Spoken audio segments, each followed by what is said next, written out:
Have you ever been in a place so normal, so everyday, that you never expect anything dark to happen there? Like standing in line for groceries, thinking about snacks and small talk, and suddenly, the air around you freezes. It was an ordinary Saturday evening. I was at Walmart with my friend Mark, standing in the 10 items or less line. The lights above buzzed quietly, and the sound of barcode scanners and chatter filled the air. We were just joking around, passing time, laughing about how people often ignored the 10 items rule. I remember saying something like, "Some people really push it with 30 items and the cashier just lets it slide." It was one of those harmless comments that float into the air and disappear, but that's when it happened.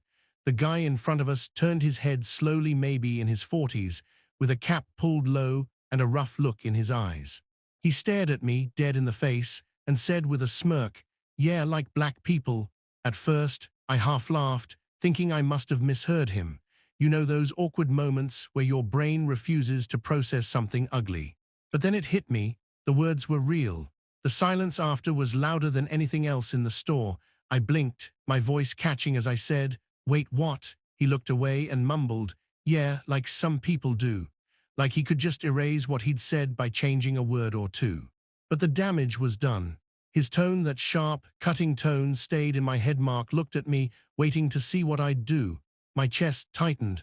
I could feel heat crawl up my neck. The world around me didn't move, no cashier, no customers, no background music. Just that moment, hanging heavy in the air, and I remember thinking, how did he look at me and assume I'd agree with him? How broken does a person have to be to expect a stranger to share his hate? I didn't yell. I didn't fight.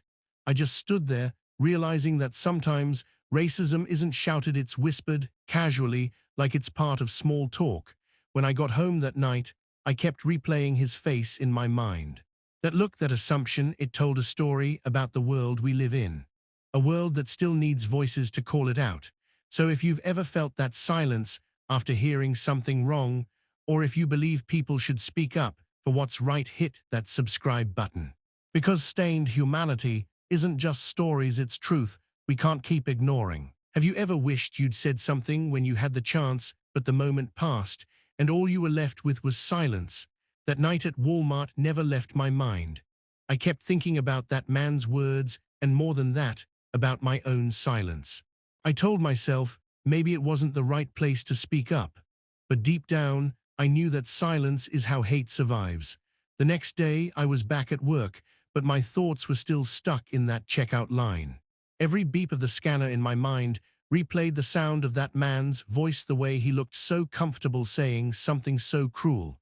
Mark texted me, "You okay, man? That dude yesterday was messed up." I just replied, "Yeah, I'm fine," even though I wasn't.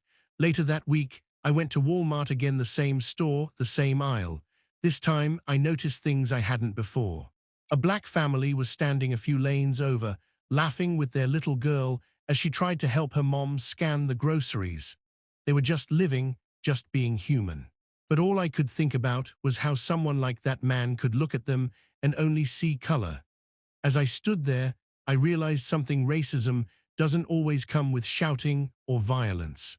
Sometimes it's disguised in jokes, in harmless comments, in that look people give when they assume you'll agree. That's the kind that poisons quietly.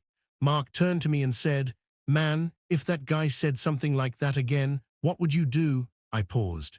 I didn't want to sound brave for no reason, but I knew my answer.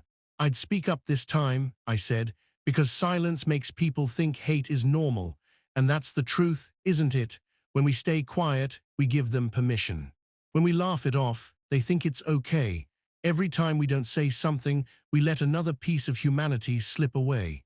That night, I went home and wrote about what happened. Not because I wanted attention, but because stories like this happen every day, and too many of them go untold. I wanted people to see how racism doesn't need to scream to hurt. Sometimes it only whispers, and it still cuts deep. So if you're listening right now, remember this: your voice matters. Speak up when it's hard. Stand up when it's uncomfortable. Because that's how change begins, not in silence, but in courage. And if you believe that stories like these deserve to be heard, if you believe we still have humanity left to save, please Subscribe to Stained Humanity. Together, we can turn whispers of hate into voices for truth.